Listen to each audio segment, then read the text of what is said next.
It's the Pacific Northwest QQ Echo Zero here. Cha, cha, cha,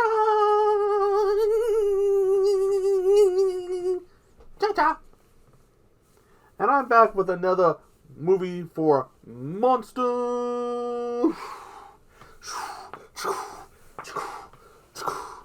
Month. This time I am looking at the 2010 not an asylum movie, Dinocroc vs. Supergator. This movie tells the story of this rich guy named Drake. Now, he's funding this experiment, which is supposed to make big vegetables and stuff. Basically, it would help with food, stuff. But he wanted him to experiment on a crocodile and an alligator. And he supersized them and mutated them. And at this lab, the doo-doo hits the fan. And they get out. Now the Supergator, whatever. It looks like longer legs, put spikes in the back, and supersized it. Best scene, by the way, is when it does the belly flop onto the tour bus. Oh, I love that. Too bad there were no tourists on there. That would have been awesome. Ah! Anyways, the Dinocroc looks like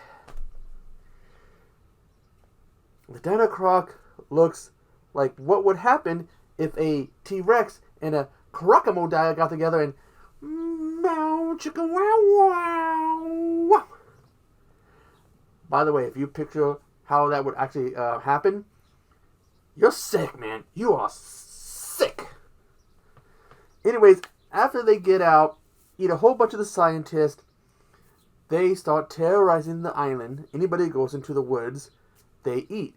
This one guy's trying to get it on with his girlfriend, bow chicka wow wow. Gets ate by the Supergator, who, the thing is so damn loud, yet she doesn't hear it come out of the water, and it's loud. The Dinocroc's able to sneak on it. It's loud, but not as loud as the Supergator. Anyways, meanwhile, when Drake finds out, he basically sends in a team who's basically supposed to kill all witnesses, including any of the scientists, and get his things for him. Possibly kill him.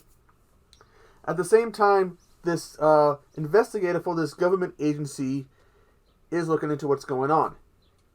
He meets this wildlife officer, and he's helping her because her boat's acting up. The soldiers, by the way, they do show up. They kill a scientist before they themselves end up as gator and croc food. Whole time, Drake, played by David Carradine, is at his place with his nurse who's taking care of his health. Eventually, he sends in this woman who's going to hire this guy called the Cajun. The Cajun. You would have figured at least the guy would have done kind of a Cajun accent. No, I am the Cajun. This guy sounds about as much as a Yankee. Probably sounds, hey, I'm a Yankee, and this guy sounds more like a Yankee than I do. But they call him the Cajun. He goes in there, he hunts gators and crocodiles down. He's got his crossbow with his exploding arrows. Oh, exploding arrows. They will take all your enemies out. I just wanted him to pay the money he owes me, not blow him and his Ferrari up, you dickhead. Doesn't happen. That doesn't happen in the movie, but by the way, it would have been funny if it did. Anyways, he has this woman with him who was actually works for Drake, and more than likely the plan was she was supposed to kill him after he does the whole thing. The wildlife woman and the investigator end up getting chased down by Dinocroc, which they get saved by the Cajun, who is not really a Cajun. And one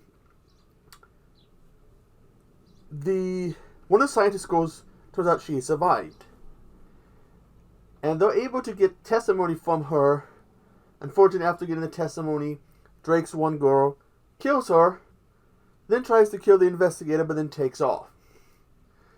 Now they know about the Dinocroc and the Supergator, and they gotta do something. So they come up with this plan. They cage in. Oh, crocodiles! And look at those. They are mortal enemies. We will make them fight. I don't know if they're mortal enemies. If anybody knows how gators and crocs feel about each other, put it in the description. Because I don't know if they're mortal enemies. Anyways, the wildlife girl's dad gets ate. By the way, I recognize him because the guy who plays her dad used to be on one of my mom's soap operas. He played Edmund Gray. I don't know if it was, I think it was One Life to Live. I don't know. Anyways, they go on to have the big showdown with the two. And investigator girl and so investigator guy and animal girl get together. You know, bow chicka wow wow. Drake dies of a heart attack. His assassin girl is killed by the federal agents. Now this movie, which is a sci-fi movie from Anchor Bay Entertainment and New Horizon, completely has the feel of an asylum movie, but it's not an asylum movie. I mean, if you were to watch this movie, you would think, wow, this must be an asylum movie. No, it's not. But it feels like an asylum movie. I swear the whole time watching this, it was like screaming, asylum, asylum, asylum. But it's not. Maybe because this was a Sci-Fi Channel movie that gives it that feel of an asylum movie. Because Asylum used to do a whole bunch of movies for them back in the day. I don't know where Asylum and Sci-Fi are these days. But this screams as one. The director, Jay Andrews, is actually not his real name. His real name is Jim Here. Who's got a lengthy career of films, but he went by a different name when he co-wrote this and directed it. And the movie is also produced by the legendary Raja Corman. And this is on Tubi. If you're an Asylum fan and haven't seen this, I suggest you guys check it out. Tell me if you feel that this has an Asylum feel. To me, both the name, the feel of this, everything about this, even the bad CGI, screams Asylum. I mean, come on, look at the Dinocroc. Freaking thing, when you see the Supergator, like, okay, I can see that.